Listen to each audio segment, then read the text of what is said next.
Supreme court of Pakistan ने इमरान खान साहब का जो जिस्मानी रिमांड के लिए पंजाब हुकूमत ने रुजू किया था, ये इस्तदा जो है उनकी मुस्तरद कर दी है। ये बड़ी इम्पॉर्टेंट खबर है और सुप्रीम कोर्ट ऑफ पाकिस्तान में जो है वो इसके ऊपर काफ़ी बहस हुई है और इमरान खान साहब के जिस्मानी रिमांड के लिए दायर हुकूमत पंजाब की जो अपीलें थी उनको निपटा दिया। जबकि दौरान समाअत जस्टिस हाशिम काकड़ ने रिमार्क्स दिए कि मुलजिम की गिरफ्तारी को 1.5 साल गुजर चुका है। अब तो जिस्मानी रिमांड का सवाल ही पैदा नहीं होता। भाई एक बंदा 1.5 साल से आपके पास जेल में है, आप तहकीकात कर रहे हैं, तो अब तक तो आपको सारा कुछ पता होना चाहिए था। और 1.5 साल नहीं, लगभग 1.25 साल होने वाले हैं। इमरान खान साहब तो काफ़ी अरसे से गिरफ्तार हैं। अब सुप्रीम कोर्ट ने इमरान खान साहब के जिस्मानी रिमांड के लिए दायर पंजाब हुकूमत की अपीलों पर समाअत के दौरान कहा कि पंजाब हुकूमत चाहे तो ट्रायल कोर्ट से रुजू कर सकती है। इमरान खान साहब के वकला दरख्वास्त दायर होने पर मुखालफत करने का हक रखते हैं। 1.5 साल हो गया, अब जिस्मानी रिमांड का सवाल ही पैदा नहीं होता। जो प्रोसिक्यूटर साहब थे वहाँ जी सरकारी वकील थे, उन्होंने कहा जी कि इमरान खान साहब के फोटोग्रामेटिक और पोलीग्राफिक और वॉइस मैचिंग टेस्ट करवाने हैं। हद हो गई वैसे। तो जस्टिस हाशिम काकड़ ने कहा कि दरख्वास्त में तो आपने टेस्ट की बात ही नहीं की, आप तो जिस्मानी रिमांड मांग रहे हैं। तो जस्टिस सलाउद्दीन पवर ने कहा कि किसी आम कत्ल केस में या रेप के केस में ऐसे टेस्ट कभी नहीं करवाए गए। तवक्को है आम आदमी के मुकदमात में भी हुकूमत ऐसे ही एफिशिएंसी दिखाएगी। उन्होंने कहा 1.5 साल के बाद आपको जिस्मानी रिमांड का ख्याल क्यों आ गया। तो प्रोसिक्यूटर ने मौक़िफ़ इख्तियार किया कि मुलजिम ने ताउन नहीं किया। तो जिस पे जज साहब ने कहा कि जेल में ज़ेर हिरासत मुलजिम से मज़ीद कैसा ताउन चाहिए, वो तो जेल के अंदर बंद है। और इसके बाद इन्होंने इसको दरख्वास्त को निपटा दिया है। बहरहाल देखिए आप पाकिस्तान में कैसा मजाक हो रहा है कि 1.5 साल से कोई शवाहिद नहीं है। और यहाँ पे एक बड़ी ज़बरदस्त चीज़ जो कोर्ट रिपोर्टर्स ने वहाँ पे रिपोर्ट की, ख़ास तौर पे सदीक जान साहब ने इस नुक्ते को उठाया कि देखें 9 मई को अब 2 साल मुकम्मल होने वाले हैं। अब चंद दिन के बाद 2 साल मुकम्मल हो जाएंगे, दूसरा उर्स आ जाएगा 9 मई का, पूरे मुल्क में रोला डाला जाएगा, दोबारा से वावेला किया जाएगा। हुकूमत जो है 9 मई के पीछे अपनी तमाम नाकामियों, कोताहियों और कमियों को छुपाएगी। एस्टेब्लिशमेंट अपनी तमाम तर कोताहियों को, अपनी तमाम तर नाकामियों को, अपनी तमाम तर जो चीज़ें उनसे गलत हो गई हैं उन तमाम चीज़ों को 9 मई के पीछे छुपाने की कोशिश करेगी। लेकिन 9 मई को 2 साल होने के बावजूद सरकार ने एक चीज़ सुप्रीम कोर्ट ऑफ पाकिस्तान में क्लियरली कह दी है, और वो ये कह दिया कि अब तक इमरान खान साहब को सज़ा दिलवाने के लिए या 9 मई के मुलजिमान को सज़ा दिलवाने के लिए इन्होंने जो शवाहिद इकट्ठे किए वो नाकाफ़ी हैं और अभी मज़ीद शवाहिद इकट्ठे करने हैं, लिहाजा जिस्मानी रिमांड दो। यानी ये तो हुकूमत ने मान लिया, सरकार ने मान लिया कि उनके पास अब तक 9 मई के हवाले से इमरान खान साहब के खिलाफ कोई ऐसे ठोस शवाहिद नहीं है जिनकी बुनियाद के ऊपर वो इमरान खान साहब को सज़ा दिलवा सके। दूसरी जानिब इमरान खान साहब की बहन अलीमा खान साहिबा इस्लामाबाद हाई कोर्ट पहुँची। वो तौहीन अदालत की दरख्वास्त लेकर पहुँची। नियाज़ुल्लाह न्याई साहब भी वहाँ पर थे अदालत में।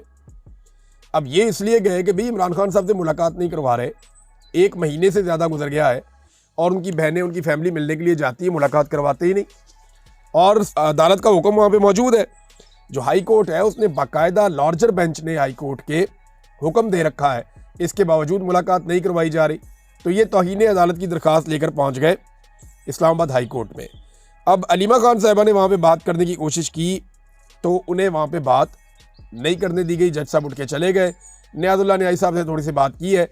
ये कायम मकाम चीफ जस्टिस हैं सरफराज डोगर साहब, उन्होंने अलीमा खान साहिबा की बात सुनी नहीं और वो वहाँ से चले गए।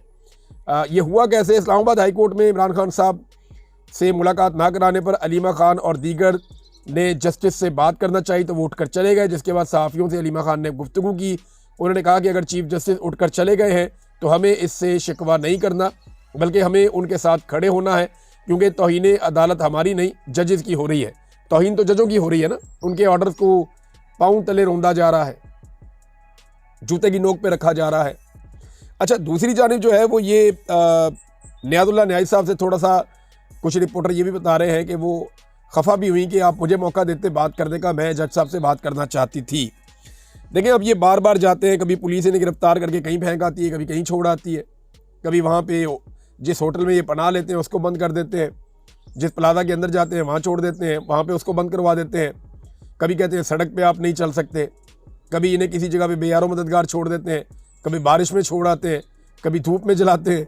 तो ये बुजुर्ग ख़वातीन है और उनके साथ ज़्यादती की जा रही है। मेरे ख्याल में जजेस के लिए भी मुश्किल होता है ऐसी सिचुएशन को फेस करना, इन चीज़ों को फेस करना जजेस के लिए आसान नहीं होता। वैसे भी सभी जानते हैं कि ये सब कुछ क्यों हो रहा है और इसके पीछे कौन है और वजह क्या है। इमरान खान साहब की बहनों ने एक और बात की है।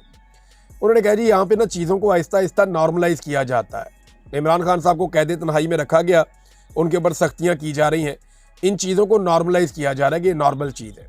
पहले काफ़ी रोला शोला पड़ जाता था जब इमरान खान साहब के साथ कोई छोटी मोटी ज़्यादती भी जेल से रिपोर्ट होती थी, लेकिन अब खबरें आती है, कोई बात ही नहीं करता, उसके ऊपर ज़्यादा शोर नहीं मचता। तो ये इस किस्म का एक तासुर बनाया जा रहा है कि ये चीज़ें नॉर्मल हैं और इनको नॉर्मलाइज़ करने की कोशिश की जा रही है। लेकिन पाकिस्तान का सबसे बड़ा लीडर तो इमरान खान है।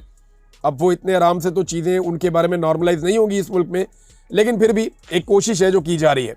नाज़रीन, इंडिया में जो मकबूजा कश्मीर में अटैक हुआ है उसके बाद जो सिचुएशन है वो बिल्कुल नॉर्मल नहीं है। धमकियां लगाई जा रही हैं। अमेरिका के अंदर से भी कुछ लोगों ने ऐसे स्टेटमेंट्स दिए हैं। डोनाल्ड ट्रंप ने इंडिया के साथ इज़हार हमदर्दी किया है और स्टेटमेंट ये दिए जा रहे हैं कि अब अगर इंडिया पाकिस्तान के साथ कोई किसी किस्म की रिटेलिएशन में आता है या किसी किस्म की लड़ाई में आता है तो अमेरिका इस मरतबा कोई बीच में रोल प्ले नहीं करेगा। देखें, ये लास्ट टाइम हुआ तो यही था कि जब इंडिया ने पाकिस्तान के ऊपर अटैक किया पहले और उसके बाद पाकिस्तान ने जवाबी अटैक किया और उसमें इंडियन तैयारा पाकिस्तान के अंदर एक गिर गया, इंडिया का एक पायलट भी पकड़ा गया। तो उस वक्त अमेरिका ने रोल प्ले किया था और जो कुछ सियासतदान हैं बड़े तगड़े जो उस वक्त हुकूमत में थे, पाकिस्तान तहरीक इंसाफ की, और कुछ अपोजिशन में थे, वो ये बता रहे थे कि पाकिस्तानी फ़ौज को इस बात का आइडिया हो गया था। जनरल बाजवा सियासतदानों के पास आकर बैठे हुए थे कि अब एक फुल फ्लेज लड़ाई इंडिया के साथ लड़नी पड़ सकती है। और इसी के बारे में हामिद मीर साहब और जो नसीम ज़ारा साहब हैं वो ये दावा करते हैं कि जनरल बाजवा ने कहा था कि हमारे पास कैपेसिटी नहीं है लंबी लड़ाई लड़ने की। तो उसके बाद फिर अमेरिका से रब्ता किया गया। फिर अमेरिका से जब फ़ोन आया कि अब चीज़ें जो है वो नॉर्मलाइज हो गई, अब पायलट वापस करें, तो फिर उसके बाद पाकिस्तान ने खैर सगाली के तौर पे इंडियन पायलट को वापस किया था। लेकिन वो पाकिस्तान की एक बड़ी कामयाबी थी। वो जो एक एरियल फाइट हुई थी, जो डॉग फाइट हुई थी, उसमें पाकिस्तान को बड़ी कामयाबी मिल जाना, ये एक बड़ी किस्मत की बात थी और बड़ी महारत की बात थी। और पाकिस्तान ने पूरी दुनिया के अंदर जो है वो एक नाम बनाया था उस एक जंगी एक्टिविटी के बाद। अब सिचुएशन नॉर्मल नहीं है क्योंकि भारत के बाद अब रफाल तैयारे भी आ गए हैं। एयरफोर्स में जो भारत पाकिस्तान से पीछे चलता था, अब उनके बकौल वो काफ़ी आगे निकल गए हैं। लेकिन पाकिस्तान ने भी अपना एयरफोर्स का बंदोबस्त किया हुआ है, तगड़ी एयरफोर्स है पाकिस्तान की भी। अब पहलगाम हमले के बाद सूरत हाल जो बनी वो ये कि फौरी तौर पे इमरजेंसी में नरेंद्र मोदी ने कट शॉट किया अपना दौरा जो सऊदी अरब का था। वहाँ उन्हें बहुत इज्जत मिल रही थी, बड़ा प्रोटोकॉल मिल रहा था।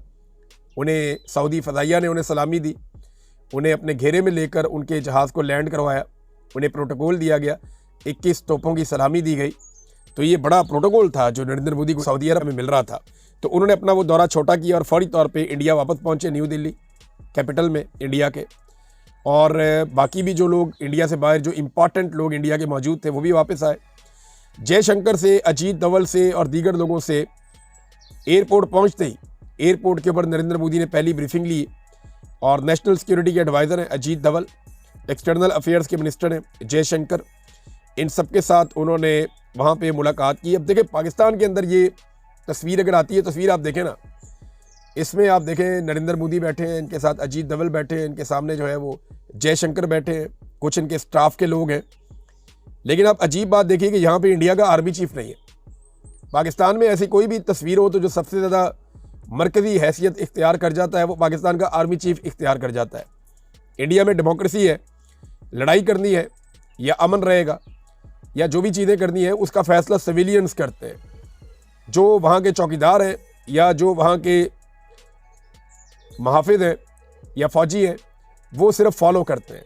जो भी उन्हें हुक्म दिया जाता है उनकी हुकूमत की जानिब से वो उसको फॉलो करते हैं और वो उसके पाबंद हैं। हमारे यहाँ पे जो है फ़ैसले हुकूमतें नहीं करती, यहाँ पे फ़ैसले जो है वो फ़ौज करती है और हुकूमत पाबंद है कि फ़ौज जो फ़ैसला करे उसकी अनाउंसमेंट हुकूमत ने करनी है, जैसे वो कहेंगे वैसे ही करनी है। अब सवाल ये पैदा होता है कि नवाज शरीफ साहब एक मरतबा फिर लंदन में, क्या माजी की तरह नवाज शरीफ साहब ये हमला भी पाकिस्तान की कार्रवाई करार दे देंगे? माजी में इंडिया में जो हमले हुए हैं, अभी इंडिया पाकिस्तान के ऊपर इल्ज़ाम लगा रहा है।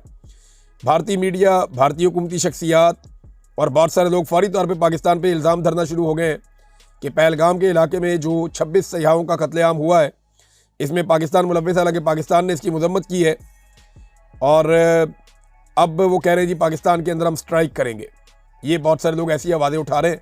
हालांकि उनकी हुकूमत ने ऐसा कोई स्टेटमेंट नहीं दिया। उन्होंने ये ज़रूर कहा है कि हम कार्रवाई करेंगे और इन एलिमेंट्स के पीछे जाएंगे। अब कहाँ जाएंगे इसके बारे में हुकूमत ने भी कुछ नहीं कहा।